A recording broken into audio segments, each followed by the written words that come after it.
सभी मित्रों को नमस्ते। आज हम एक अत्यंत महत्वपूर्ण विषय पर कुछ विचार करेंगे। महर्षि पतंजलि जी ने अपने योग दर्शन में स्वाध्याय का स्वरूप एवं महत्व वर्णित किया है। स्वाध्याय का स्वरूप क्या है, किसे स्वाध्याय कहते हैं और स्वाध्याय का महत्व क्या है, स्वाध्याय की भूमिका क्या है, इस विषय में उन्होंने कुछ सूत्रों में वर्णन किया है। तो हम आज इस स्वाध्याय के बारे में कुछ विचार करेंगे। आपको पता होगा कि महर्षि पतंजलि जी के योग दर्शन में केवल 195 सूत्र है, 200 सूत्र भी नहीं है। इन 195 सूत्रों में उन्होंने परमात्मा के साक्षात्कार करने की और मोक्ष प्राप्त करने की विधि का वर्णन किया है। इस दर्शन में, योग दर्शन में कुल 4 पाद है और चारों पादों में सूत्र है, छोटे छोटे वाक्य है, जिसे हम फॉर्मूला कहते हैं।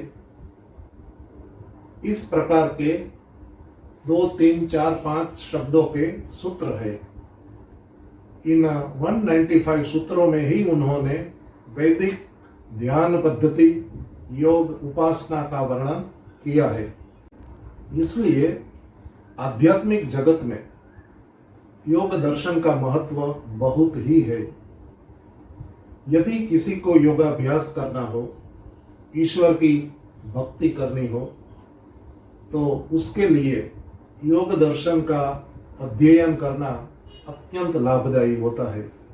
इस ग्रंथ में महर्षि पतंजलि जी ने स्वाध्याय क्या है, इसके विषय में जो कुछ बताया है, उस पर हम थोड़ा विचार करेंगे।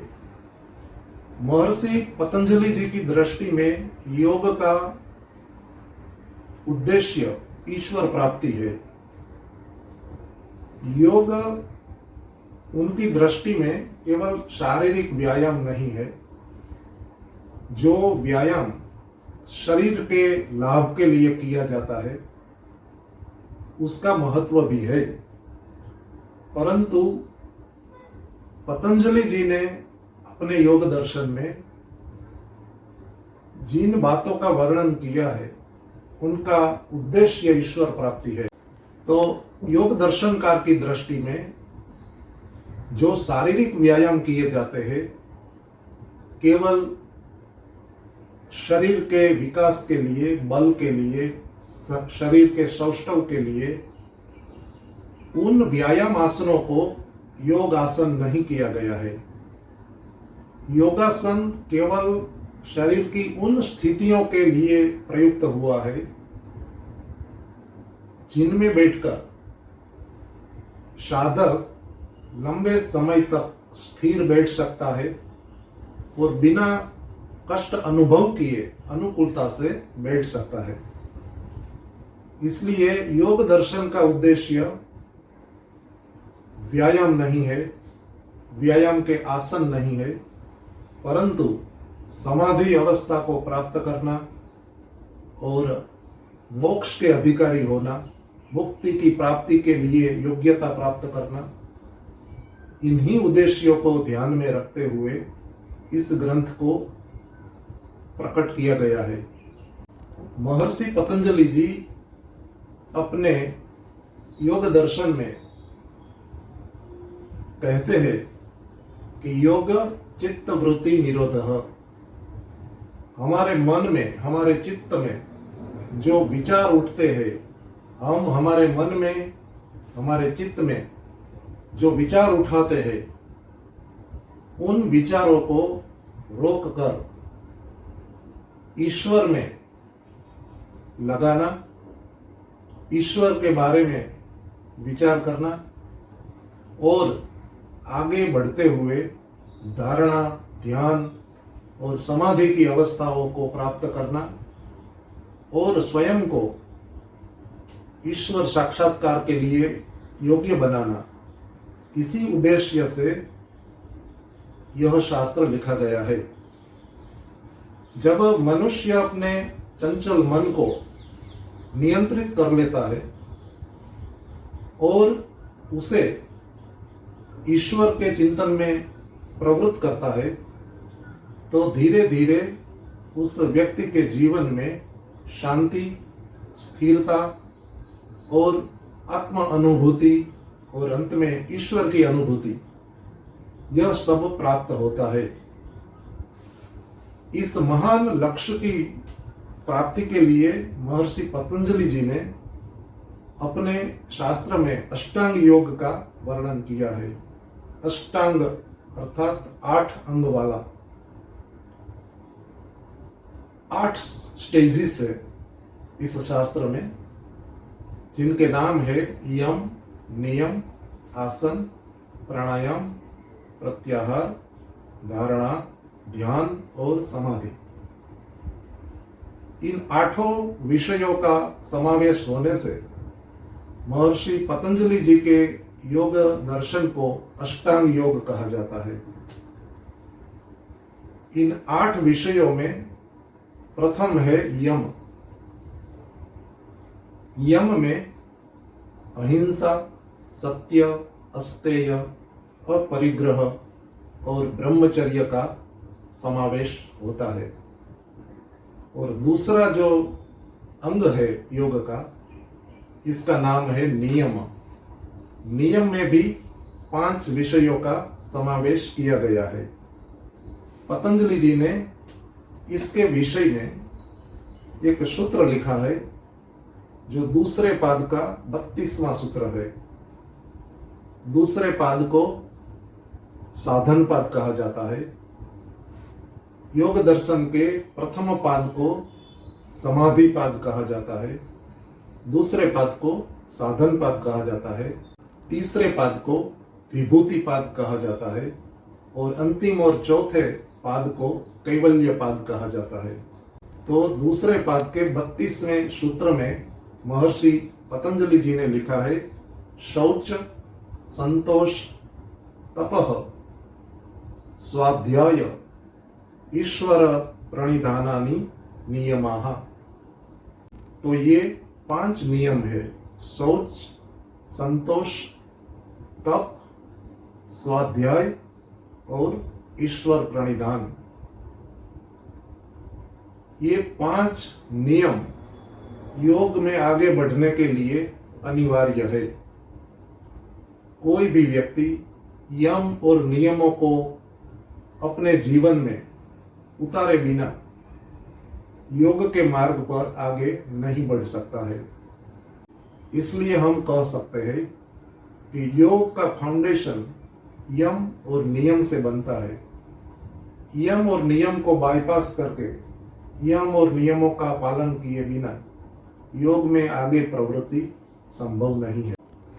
इस सूत्र में महर्षि पतंजलि जी ने जिन 5 नियमों का उल्लेख किया है, उनमें चौथे क्रम पर है स्वाध्याय। स्वाध्याय शब्द 2 शब्दों से बना है, स्व और अध्याय।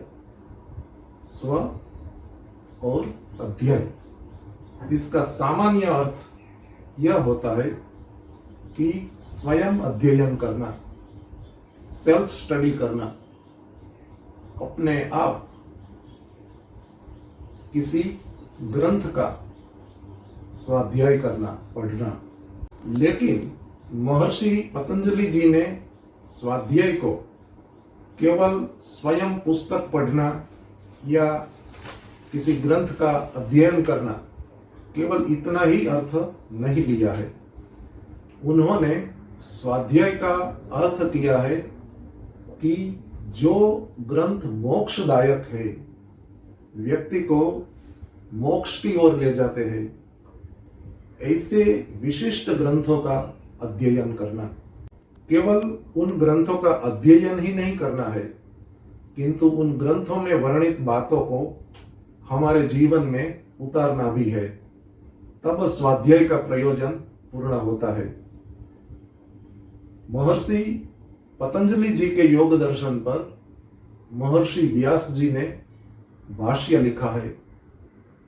यह भाष्य वर्तमान में सुलभ है, उपलब्ध होता है और पतंजलि जी के सूत्रों को ठीक से समझने के लिए व्यास जी का यह भाष्य पढ़ना बहुत ही आवश्यक है, क्योंकि एक ऋषि के ग्रंथ पर दूसरे ऋषि ने भाष्य लिखा है, इसलिए इसका महत्व बहुत है। और व्यास जी ने अपने भाष्य में स्वाध्याय किसे कहते हैं इस विषय में लिखा है कि वेद और उपनिषद, दर्शन शास्त्र इत्यादि ग्रंथों का अभ्यास करना स्वाध्याय कहता है। मोक्ष कैसे प्राप्त होता है, तो ऋषियों ने बताया है कि शुद्ध ज्ञान, शुद्ध कर्म और शुद्ध उपासना आदि से मोक्ष की प्राप्ति होती है। और मोक्ष के अधिकारी बनने के लिए स्वाध्याय भी बहुत आवश्यक है। तो वेद और वैदिक ग्रंथों का, विशेष रूप से उन ग्रंथों का जिन ग्रंथों में ब्रह्म विद्या, अध्यात्म विद्या का वर्णन किया गया है, ऐसे ग्रंथों का अध्ययन करना और उन ग्रंथों में वर्णित सत्यों को अपने जीवन में उतारना, यह ऋषियों की दृष्टि में स्वाध्याय है। ऋषियों ने यह भी बताया है कि परमात्मा का मुख्य और निज नाम जो ओम है, प्रणव है, ओम बोलते हैं, उस ओम का अर्थपूर्वक जप करना, इसी प्रकार गायत्री मंत्र और वेद के अन्य मंत्रों का, जिन मंत्रों में परमात्मा के स्वरूप का वर्णन किया गया है, परमात्मा से प्रार्थना की गई है, ऐसे विशिष्ट मंत्रों के माध्यम से जप करना, उन मंत्रों के अर्थ पर विचार करना, इसे भी स्वाध्याय कहा गया है। तो स्वाध्याय में ऋषियों ने वेद एवं वैदिक शास्त्रों के अध्ययन को बहुत महत्वपूर्ण स्थान दिया है। परंतु स्वाध्याय का अर्थ इससे भी थोड़ा व्यापक है। इसका एक गहन अर्थ है आत्मनिरीक्षण करना। हम प्रायः अन्य व्यक्तियों के विषय में अधिक विचार करते हैं। दूसरा कैसा है, दूसरे के जीवन में क्या त्रुटियां है, क्या कुसंस्कार है, कौन सी बुरी आदतें हैं, इन बातों के संबंध में हम अधिक विचारते हैं और स्वयं के बारे में, अपने बारे में विचार करना हम टालते हैं। हमें पसंद नहीं आता है कि हम अपने बारे में पक्षपात छोड़कर निखालसता से स्वयं का आकलन करें, अपने आप को टटोले कि हम कैसे हैं, कहाँ खड़े हैं, कहाँ जा रहे हैं। तो इंट्रोस्पेक्शन एक बहुत ही महत्वपूर्ण बात है, परंतु सामान्य रूप से हम लोग स्वयं का अध्ययन करना पसंद नहीं करते हैं। इतना ही नहीं, कोई अन्य व्यक्ति यदि हमारे में रहे किसी दोष को बतलाता है तो भी हम प्रायः इसे पसंद नहीं करते हैं। हमें हमारी स्तुति, प्रशंसा तो अच्छी लगती है, परंतु यदि कोई हमें हमारे दुर्गुण, दुर्व्यसन, दोष बताए तो हमें अच्छा नहीं लगता है। इसी प्रकार हम स्वयं के बारे में भी प्रायः एकांगी चिंतन करते हैं। हमारे जीवन में जो कुछ नेगेटिव है, जो कुछ बुराई है, जो कुछ दोष है, उन चीजों के संबंध में हम विचार करना टालते हैं। तो स्वाध्याय का एक अर्थ यह है कि हम स्वयं का अध्ययन करें, हम अपना आकलन करें और जो कुछ हमारे अंदर त्रुटियां है, दोष है, दुर्व्यसन है, दुष्प्रवृत्ति है, कुविचार है, कुसंस्कार है, तो हमें सच्चे स्वाध्यायी होने के लिए इन दोषों को, इन त्रुटियों को, इन दुर्गुणों को दूर करने का सिंसियरली प्रयास करना चाहिए। आत्मनिरीक्षण के बिना हमारे जीवन का उत्कर्ष नहीं होता है। इसलिए कहा गया है कि व्यक्ति जैसे उत्तम ग्रंथों का पाठ करता है, पठन करता है, उसी प्रकार प्रतिदिन हमें हमारे जीवन के अंदर झांकना चाहिए और जो कुछ भी अशुभ हो उसे दूर करने का प्रयास करना चाहिए। हमें स्वयं से पूछना चाहिए कि क्या मेरे विचार शुद्ध है, सात्विक है, क्या मेरे आचरण में सत्य है, क्या मैं आचरण की दृष्टि से शुद्ध हूँ, क्या मैं काम, क्रोध, लोभ, मोह, अहंकार से मुक्त हो चुका हूँ या अभी भी मैं इन दोषों से लिप्त हूँ। मेरी प्रवृत्तियाँ सात्विक हैं, क्या मैं वास्तव में आत्मदर्शन करना चाहता हूँ, क्या मैं वास्तव में ईश्वर दर्शन करना चाहता हूँ, क्या मैं सच में अध्यात्म मार्ग पर चलना चाहता हूँ या मैं केवल बातों में ही उलझ कर रह गया हूँ, केवल मैं सरफेस पर ही एक जीवन जी रहा हूँ और मेरे जीवन में अध्यात्म का गहन प्रवेश नहीं है। इन बातों का हमें स्वयं अकेले में बैठकर ही विचार करना चाहिए, तभी हम वास्तविकता को जान पाएंगे। जब कोई व्यक्ति अकेले में एकांत में बैठकर पूरी ईमानदारी से स्वयं के बारे में विचार करता है तो सही स्वाध्याय आरंभ होता है और अपने दोषों को जानकर उन दोषों से हम कैसे मुक्त हो सके, इसके लिए हमें प्रयास करना होता है। अब हम स्वाध्याय के महत्व पर थोड़ा विचार करते हैं कि स्वाध्याय कैसे हमें लाभ पहुंचाता है। स्वाध्याय हमें ज्ञान प्रदान करता है, हमें विद्या प्रदान करता है। बिना सत्य ज्ञान के हमारी साधना, हमारी भक्ति दिशाहीन हो सकती है।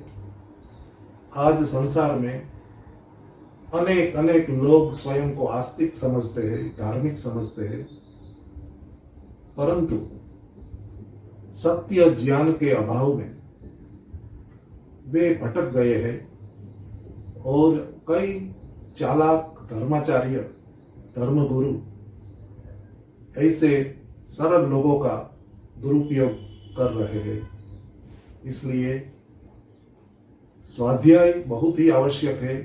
स्वाध्याय करने से हमें सत्य सिद्धांतों का ज्ञान प्राप्त होता है, हमें जगत की वास्तविकता का ज्ञान प्राप्त होता है, हमें पता चलता है कि यह संसार क्या है, इस संसार को उत्पन्न करने का क्या प्रयोजन है, ईश्वर कैसा है, जीव क्या है। इन सभी बातों का ठीक ठीक ज्ञान प्राप्त करने के लिए स्वाध्याय बहुत ही आवश्यक है। बिना वेद और वैदिक शास्त्रों का अध्ययन किए हम सत्य और असत्य को ठीक से नहीं जान सकते हैं। इसलिए हमें निरंतर स्वाध्याय करना चाहिए। स्वाध्याय का दूसरा लाभ है कि इससे हमारी मानसिक शुद्धि होती है। शरीर की शुद्धि करना तो बहुत आसान है, परंतु मन की शुद्धि, बुद्धि की शुद्धि करना परिश्रम साध्य है और इसके लिए स्वाध्याय बहुत ही जरूरी है। जैसे स्वच्छ पानी मलिन वस्तुओं को शुद्ध करता है, वैसे ही स्वाध्याय करने से हमारे मन के दोष, बुद्धि के दोष दूर हो जाते हैं और हमारी समझ, हमारी दृष्टि विशुद्ध होती जाती है। इसलिए मन की शुद्धि के लिए स्वाध्याय बहुत ही जरूरी है। ईश्वर भक्ति योगाभ्यास करने के लिए विवेक का होना बहुत ही आवश्यक है। विवेक कहते हैं सत्य और असत्य को ठीक से जानना, नित्य और अनित्य को ठीक से समझना, पवित्र करने वाली चीज क्या है और अपवित्र करने वाली चीज क्या है, यह जानना विवेक है। सुख की प्राप्ति किन साधनों से होती है और दुखों की निवृत्ति किन साधनों से होती है, यह जानने के लिए भी विवेक की आवश्यकता होती है।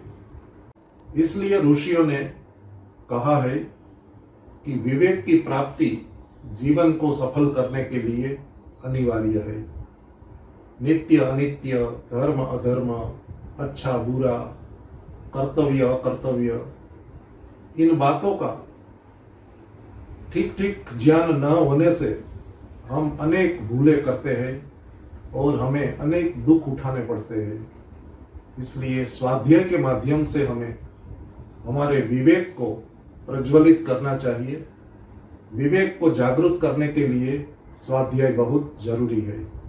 स्वाध्याय का एक लाभ यह भी है कि जब हम ऋषि मुनियों के, महान व्यक्तित्वों के जीवन को पढ़ते हैं, उनके द्वारा लिखे गए सदग्रंथों का स्वाध्याय करते हैं, तो हमें बहुत प्रेरणा मिलती है और उस मार्ग पर चलने के लिए उत्साह बढ़ता है। इसलिए ऋषि महर्षियों के ग्रंथों का स्वाध्याय करना चाहिए और विश्व के जो महान परोपकारी महापुरुष हुए हैं, उनकी जीवनियाँ, उनके ग्रंथ भी हमें इस उद्देश्य में बहुत ही लाभकारी होते हैं। इसलिए स्वाध्याय करने से हमें बहुत प्रेरणा मिलती है, उत्साह मिलता है, हम मोटिवेट होते हैं कि हम भी इस मार्ग पर आगे बढ़े। महर्षि पतंजलि जी ने अपने योग दर्शन में एक सूत्र में यह बताया है कि स्वाध्याय करने से क्या लाभ होता है। दूसरे पाद में उन्होंने एक सूत्र में लिखा है, स्वाध्यायात् इष्ट देवता संप्रयोग। इस सूत्र में महर्षि पतंजलि जी कह रहे हैं कि स्वाध्याय करने से इष्ट देवता का संपर्क होता है, उससे संबंध स्थापित होता है। इष्ट देवता कौन है? इष्ट देवता है परमात्मा, परमेश्वर, जिसे शास्त्रों में ब्रह्म कहा गया है, ईश्वर कहा गया है, और भी अनेक अनेक नाम वेद एवं वैदिक शास्त्रों में लिखे गए हैं। उस ईश्वर को अगर ठीक से जानना है, उस ईश्वर से हमें संबंध स्थापित करना है, उसका संपर्क करना है, उसका सानिध्य प्राप्त करना है, तो स्वाध्याय एक महत्वपूर्ण साधन है। स्वाध्याय करने से ईश्वर के स्वरूप का, जीव के स्वरूप का और प्रकृति का, इन तीनों अनादि सत्ताओं का हमें ज्ञान होता है और ईश्वर के प्रति हमारी रुचि बढ़ती है। ईश्वर का महत्व हमारी समझ में आता है और हमें योगाभ्यास करने में रुचि उत्पन्न होती है। इसलिए महर्षि जी ने यहाँ स्वाध्याय का यह बहुत बड़ा लाभ बताया है कि स्वाध्याय करने से आपका संपर्क, आपका संबंध परमात्मा से हो सकता है, होता है। परमात्मा अंतर्यामी है, सर्वत्र व्यापक है, हमारे अंदर और हमारे बाहर ईश्वर सर्वत्र विद्यमान है। इसलिए इस दृष्टि से ईश्वर हमसे बिल्कुल दूर नहीं है। हमारी आत्मा में ईश्वर व्यापक रूप से विद्यमान है, परंतु ज्ञान की दृष्टि से अगर देखें तो ईश्वर हमसे दूर है, और इस दूरी को दूर करने के लिए स्वाध्याय बहुत आवश्यक है। स्वाध्याय करने से हमें पता चलता है कि ईश्वर का वास्तविक स्वरूप कैसा है, और तब हमें यह अनुभव होता है कि जो ईश्वर सर्वत्र ब्रह्मांड में ओतप्रोत है, सर्वत्र व्यापक है, वही ईश्वर मेरे आत्मा में भी उपस्थित है। और ईश्वर को हमारे अंदर विद्यमान जानकर हम अच्छी प्रकार से ईश्वर का ध्यान और ईश्वर का चिंतन कर सकते हैं। इसलिए पतंजलि जी ने स्वाध्याय का यह फल बताया है कि स्वाध्याय करने से व्यक्ति में ईश्वर के प्रति, आध्यात्मिक जीवन के प्रति श्रद्धा दृढ़ होती है, प्रेरणा मिलती है, और प्रतिदिन ईश्वर उपासना करने से व्यक्ति ईश्वर अभिमुख होने लगता है। आज के युग में स्वाध्याय का महत्व बहुत ही बढ़ गया है, क्योंकि आजकल हम लोग इंफॉर्मेशन के युग में जी रहे हैं। हम सूचनाओं के महासागर के बीच जी रहे हैं। प्रतिदिन हमारे सामने असंख्य विचार, असंख्य समाचार, असंख्य ओपिनियन आते ही रहते हैं। सतत हम नई नई सूचनाएं प्राप्त करते रहते हैं, परंतु प्रत्येक सूचना, प्रत्येक समाचार, प्रत्येक जानकारी ज्ञान नहीं कहलाती है। इसलिए हमें ज्ञान और जानकारी, इन दोनों के भेद को भी समझना चाहिए, और ज्ञान अधिक कल्याणकारी है यह समझते हुए हमें स्वाध्याय करते करते ज्ञान प्राप्ति के लिए पुरुषार्थ करना चाहिए। प्रतिदिन हमारे सामने जो बातें आती है, उन बातों में से कौन सी बात सत्य है, कौन सी बात उपयोगी है, और कौन सी बात कल्याणकारी है, यह विवेक करने के लिए भी स्वाध्याय करना जरूरी है। अन्यथा हम इंफॉर्मेशन के इस युग में बहुत कुछ जानकारी रखते हुए भी जो ज्ञान जीवन के मंगल के लिए आवश्यक है, उस ज्ञान से वंचित रहेंगे, और हमें विभिन्न प्रकार के क्लेशों और दुखों का अनुभव करना पड़ेगा। इसलिए स्वाध्याय सदैव करते रहना चाहिए। उपनिषदों में ऋषियों ने यही संदेश हमें दिया है कि स्वाध्याय में प्रमाद मत करना, स्वाध्याय निरंतर करते रहना। हम ऋषियों के इस उपदेश को न भूलें और निरंतर स्वाध्याय करते रहे। तो निष्कर्ष रूप में हम कहेंगे कि महर्षि पतंजलि जी ने अपने योग दर्शन में स्वाध्याय का महत्व बताकर बहुत बड़ी कृपा की है। स्वाध्याय के द्वारा हम विवेक को जागृत कर सकते हैं, ज्ञान प्राप्त कर सकते हैं, तत्व ज्ञान प्राप्त कर सकते हैं, और सत्य क्या है, असत्य क्या है, यह जानकर हम अध्यात्म मार्ग पर आगे बढ़ सकते हैं। इसलिए स्वाध्याय करना हमारा कर्तव्य है। आशा है कि आपको स्वाध्याय के बारे में ये बातें अच्छी लगी होंगी। बहुत बहुत धन्यवाद। नमस्ते।